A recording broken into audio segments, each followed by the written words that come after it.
Hi, Tracy. Thanks for meeting with me today. Hi, Laura. My pleasure to be here. Awesome. How are you? I'm good. What did you love most about your occupation? So I recently retired back in June. And so before that, I was in the field of risk management and compliance for a major financial institution. But generally, I was working in risk management for over 20 years, 20 plus year.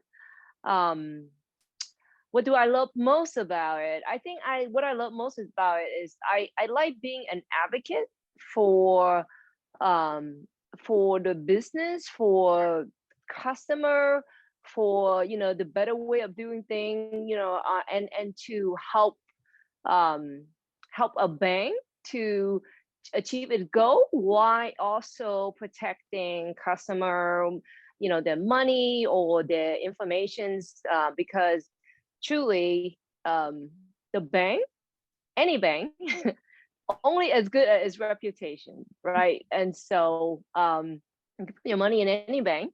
And so people are going to go to a bank that they trust and trust that they will do the right thing by their money, and just trust to do the right thing with information they have on them. So that's what I love most about what I did.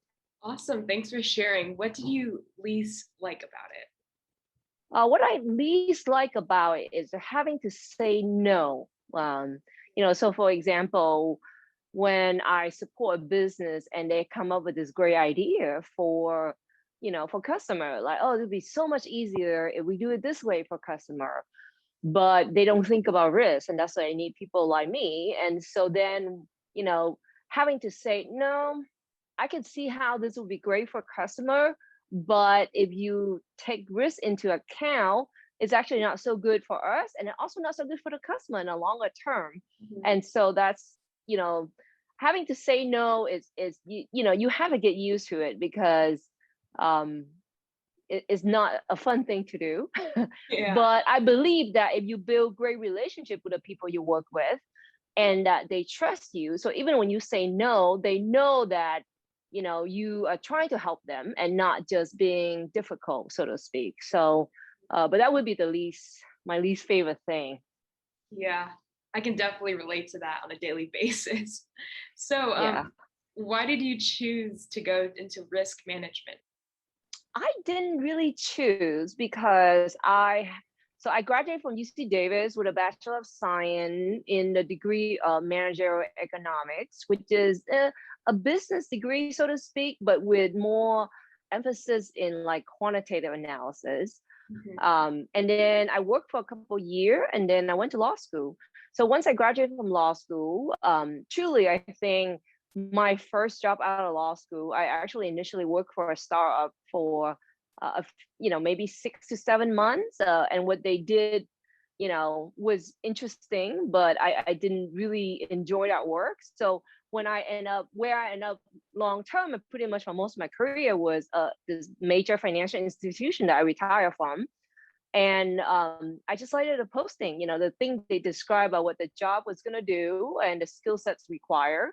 And it looked interesting to me. And truly, I was in my late 20s. I figure, give it a try. If I don't like it, I can always find something else. And luckily, I love it, and and progress to, advancing my career in the same field for many years after that. So I didn't, unlike some folks who know exactly what they want to do, I really didn't. I was getting my degree and getting experience, and then just fell into the right job. I'm glad to hear. Did you have a specific inspiration or experience that led you to go into risk management? Not really, but but not at that point, at least. But I think if I take a step back and think about it, probably things sort of just work out in the best possible way for me, at least. So very lucky in that way. Um, I have a analytical mindset, but I also like to advise people. And law school definitely helped. A law degree definitely helped. Yeah.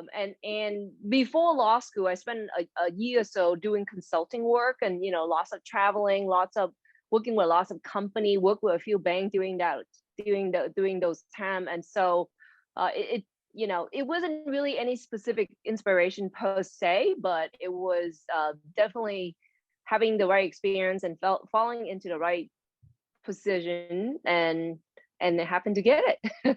Yeah, awesome. Thank you for sharing. So the next question is, what what did your day-to-day like life look like?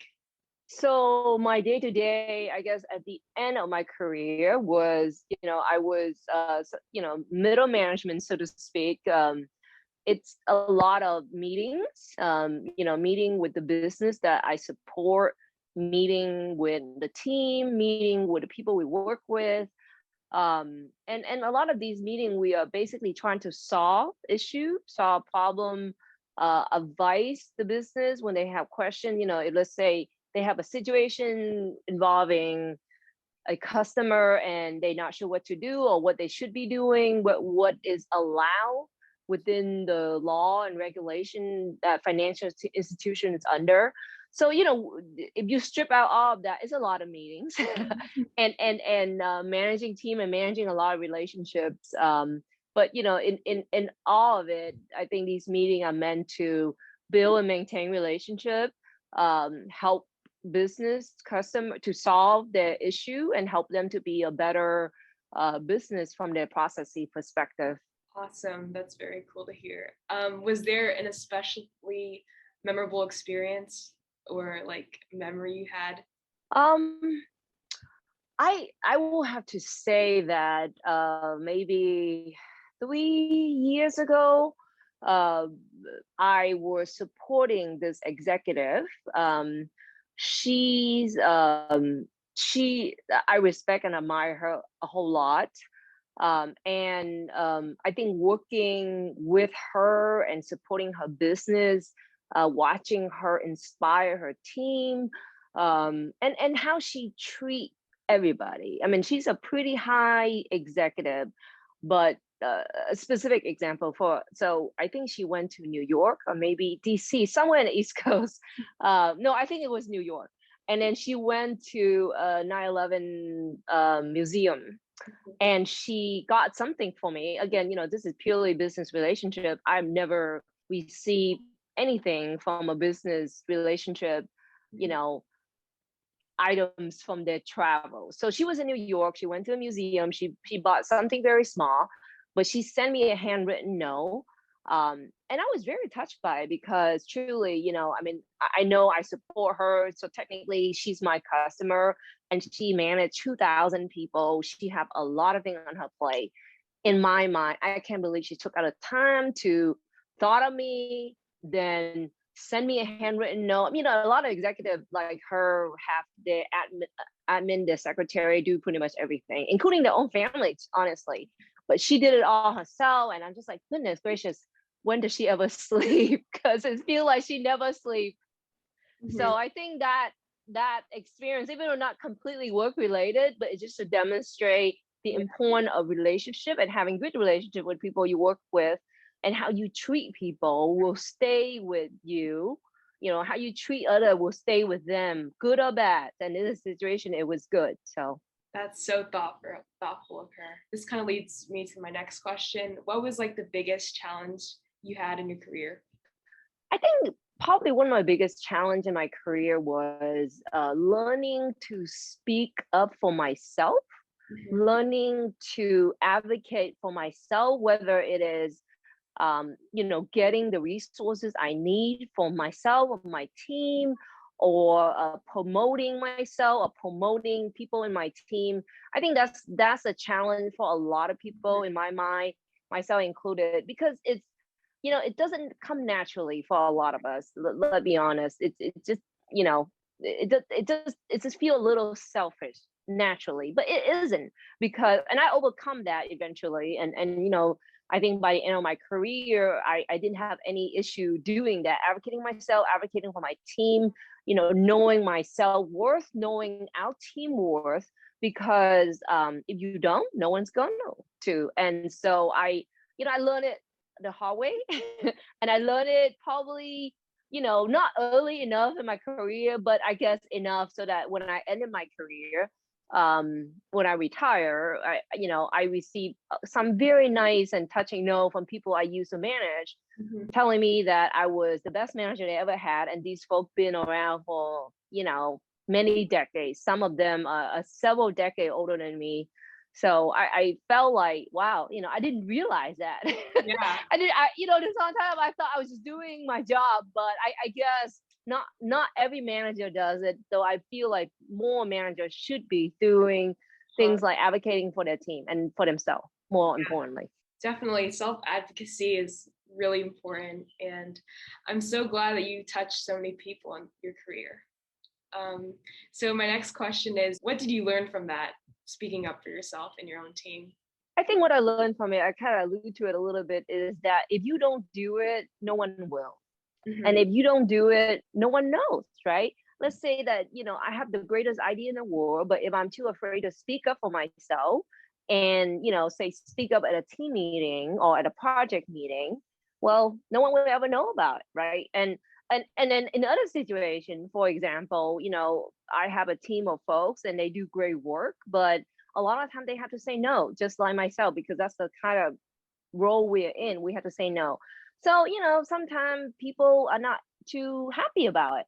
So Hmm. then, a lot of time you would only hear from customer, aka the business we support, because they're upset about something that my team did. But I know they did a lot more to even get to that point. And so if I never, speak up for my team to say, I understand you're not happy with this particular situation, but remember what they did for you 9 out of 10 times. And we always trying to find a common ground solution. Maybe not exactly what you want, but this is what's best for the company, what's best for the customer. And honestly, if it's best for the customer, it's best for all of us. Hmm. So, you got to do it. If you don't, no one will. That's really the headline. Thank you. That was very powerful insight. So the next question is, what level of education did you pursue and what is needed for your profession? So I have as I said, I have a Bachelor of Science from UC Davis, and I have a law degree, but it's not absolutely required to have a law degree to be in the line of work that I did. Um, habit die hard. It's only been 2 months and I retired. I still think of myself as working, Hmm. but it's not required to have a law degree. College degree, a bachelor of science, bachelor of art, absolutely. I think in this competitive market, for you to advance, maybe to get your foot in without a college degree, but in order for you to advance, you absolutely need a college degree. Law degree, I don't think is absolutely required, but it definitely helps. In fact, when I first started in this field, only a few people I know had a law degree. And I was, the only one, and it was like, wow, I can't believe, we how lucky we are to got you. But by the time I ended my career, there's a lot more lawyers. They used to practice law, but they found that they like doing risk management more. Or people who have law degree like me never practiced law and went straight into risk management. So it's not required and the reason is because we work with a lot of law and regulation, and being a financial institution it's a very heavily regulated Yeah. industry. We say we have the ABC of our regulator that you can think of. So yeah, college degree absolutely, law degree optional, but definitely help. Cool. Yeah, it's very interesting to hear because at times we always think that just getting a law degree automatically makes you a lawyer, but there's so many different like pathways you can like go from it. Absolutely, yep. Yeah. Awesome. So my next question is kind of broad, so you can interpret it any way you'd like. What are your goals and hopes for the future? And this could be personal or anything in general. Yeah, no, that's a good question. Um, Professionally, I'm done. I'm done professionally from the perspective of um, being paid to do work. But I feel like I do have a lot of skill set, and I do see there is a need for some of my skill set. For example, in the area where financial literacy is fairly low, and you can see like if you start, if you start in the wrong path and you don't realize that, you don't realize that you don't know, right? Because education in our country, K to 12, never teach anyone about personal finance. Even college, you have to be major in finance or business or know someone who does in order for you to even take one course in personal finance. So financial literacy, I'm very passionate about.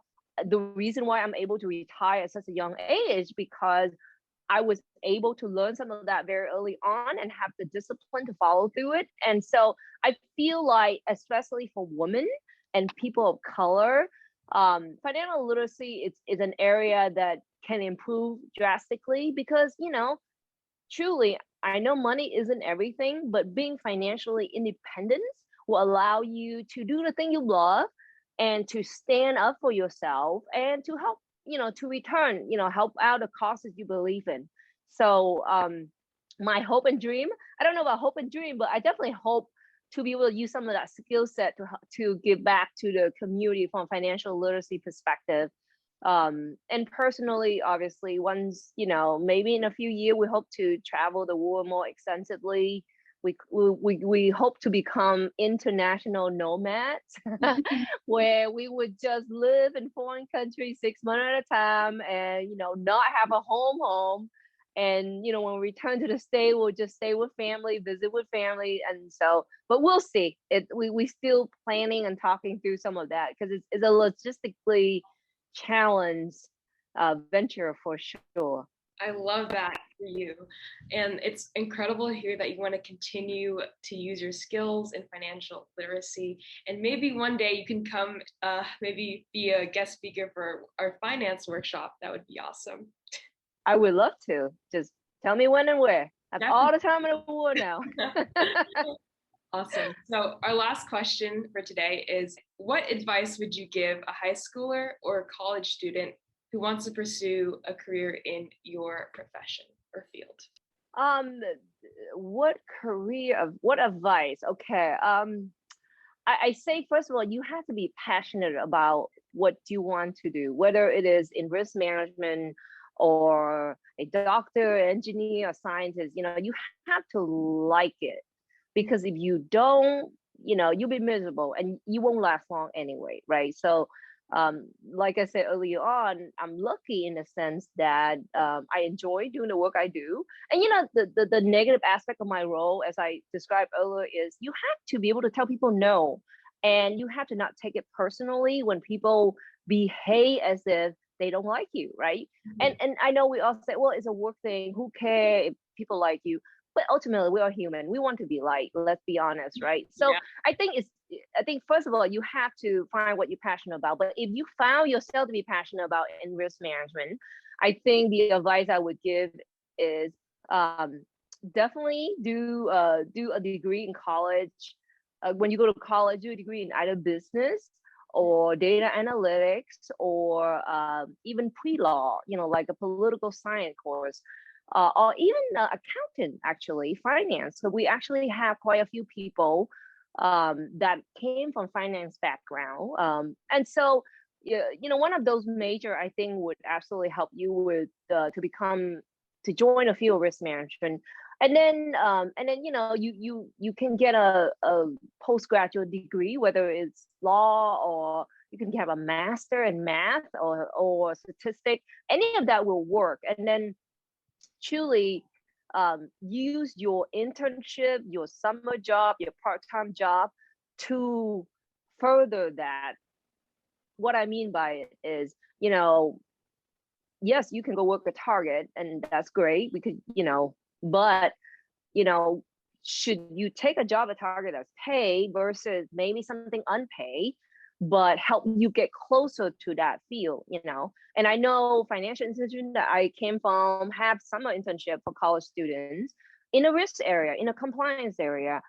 So definitely pick and choose to spend your time in a way that help you make the decision, make the right decision, whether it's to actually doing this Or no, I don't think so. I thought I like it, but after spending one summer this big, no, no, not. I don't think so, right? So that's what I mean is like definitely use your time wisely when internship, summer job, and when you're in college, if you find there's a professor that you like, what I think what I found was very memorable for my college year was that helped me with my career is I become a teacher assistant Mhm. to one of my professor and learn a great lot from him, build great relationship with him. He actually got me an interview with a big five, with a top tier consulting firm. I won't name it, but I turned it down. Wasn't the smartest move, but it all works out. So build relationship and spend your time wisely and not just do something for the sake of doing it. And if you don't enjoy it, it doesn't matter how much money it pay or who tell you to do it, you won't last and you won't be happy. Thank you for the great advice. That kind of concludes our career panel. Thank you so much, Tracy, for meeting with me.